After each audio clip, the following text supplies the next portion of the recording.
Assalaamu calaykum. Mobilada gacanta ee casriga ah ayaa kuwa ku lamaansan nolosheena. Daqiiqad kasta waxaad isticmaashaa mobilkaada adigoo aan ka maarmin. Xitaa waxaa la gaaray heer aanba la joogi karin mobil la'aan. Waxaan u isticmaalnaa habab kala duwan sida inaan ku wada xiriirno, kala soconno warbixinadii ugu dambeeyay, iyo isticmaalida GPS-ka, alarmka iyo calendarka, kuwaas oo dhammaantood ah adeegyo muhiim u ah nolosheena. Sidaa darteed halkan waxaan idinkula wadaagayaa faa'iidooyinka iyo khasaaraha uu leeyahay mobilkada gacanta. Lambarka koowaad waa kayd sireed. Waxaan ku hormaraynaa faa'iidada. Lambarka koowaad waa kayd sireed. Uma baahnid inaad ka welwesho kaydista xogahaada kala duwan sida fariimihii aad la wadaagtay asxaabtaada ama warqado khaas ah oo aad u dirtay shakhsiyaad kale. Mobilada casriga ayaa ku oggolaanaya inaad ku kaydsan karto xogahaada weliba si aamin ah oo aadan ka welwelayn maadaama ay ku shaqeeyaan phone lock system. Waxaad u baahan tahay inaad iska ilaaliso inuu qof kale ogaado lambar sireedkaada ama lambarkaada kaydka sirta ah ee aad mobilkaada ku isticmaasho. Lambarka labaad waa si fudud u gaar asxaabtaada. Qoyskaada iyo asxaabtaada ku kala nool daafaha dunida ayaad ilbiriqsi ku gaari kartaa adiga oo fariin u diraya. Sidoo kale haddii ay soo wajahdo xaalad ammaan darro oo degdeg ah, waad weydiisan kartaa caawinaad isla taleefankaada gacanta, asiga oo u gudbin doona caawinaadaada kuwa ka agdhow isticmaalayana GPS. Qodobkan ayaa lagu tilmaamaa inuu yahay midka ugu faa'iidada badan taleefankada gacanta ama smartphone-ka. Lambarka saddexaad waa haqabtire baahi kombiyuutar. Waxaa gebi ahaanba meesha kasii baxaya u baahnaanshaha kombiyuutar maadaama aad xilliyada hore aad u baahan jirtay kombiyuutar si aad ugu jawaab celiso asxaabtaada kuu soo diraya iimaylada ama shirkado ganacsi idinka dhexeeyo. Maadaama mobil aad haysato, uma baahnid inaad kombiyuutar raadiso, waayo waxaa kaa xigta ilbiriqsi. Taana waa faa'iido kale oo weyn. Lambarka afraad dhamaystir. Waxaa aad u fudud inaad dhammaystirto dhaqdhaqaaqyo muhiim ah weliba si fudud adigoo aan dhib u marayn, sida inaad adigoo gurigaaga joogo dalbato cunto, ama aad online-ka wax ku iibsato, ama aad safar tahay oo aad online-ka wax walba ka dhammaysato maadaama smartphone-kaada ay diyaar ku yihiin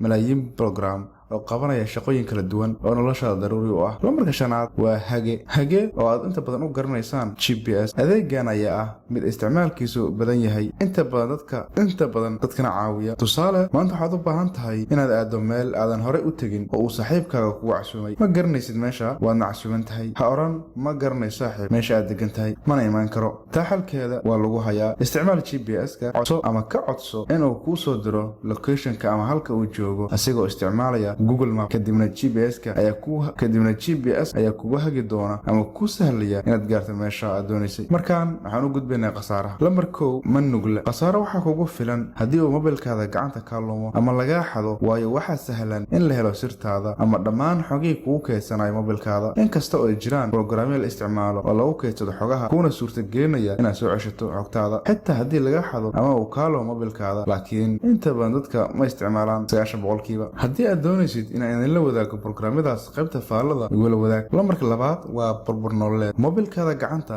ayaa sababi kara burbur nololeed. Waxaad isweydiinaysaa sidee aan ku sharxo. Tusaale, waxaad kaxaynaysaa gaari, waxaad saarantahay shaaric weyn, mid ka mid ah asxaabtaada ayaa fariin WhatsApp ugu soo diray, kama joogi kartid, waad furtay fariintii. Bilqiyaas intii aad furaysay ama aad akhrinaysa fariinta, maxaa dhici kara? Dad baa marka su'aasha weydiiso kugu jawaabaya, fariintu muhiim bay ahayd oo fariintaada muhiimka ah dib uma dhigi kartid miya? Haddiise aad ogeyd arrintan inta aadan bilaaban kaxaynta gaariga, la wadaag asxaabtaada inaad gaari wado. Sidoo kale, haddii aad masaajid ku jirto ama kulan ka qayb galayso ama aad joogto meel bulsho, mobilkaada silent saar, waayo xushmada ayay ka mid tahay. Lambarka saddexaad waa caafimaad darro. Isticmaalka badan ee mobilada ayaa sababi kara xaalado caafimaad darro oo kala duwan. Waxaan la soconnaa inaad inta ugu badan waqtiga maalintii ku bixiso social media, ha ahaato Facebook, WhatsApp, YouTube, Twitter, Snapchat, Instagram iyo wixii la mid ah. xaaladaha caafimaad darro waxaa ka mid ah aragga indhaha oo daciifa, maskaxda oo daasha ama noqota mid aan waxba xasuusan ama aan hore u socon lahayn maadaama ay daashay. Sidaa darteed, waxaan kugula talin lahay inaad xadido waqtigaada social media. Maalintii isticmaal 2 saacadood, waa kugu filan tahay. Caafimaadkaadana waxa uu dhibi doonta insha Allah. Lambarka afraad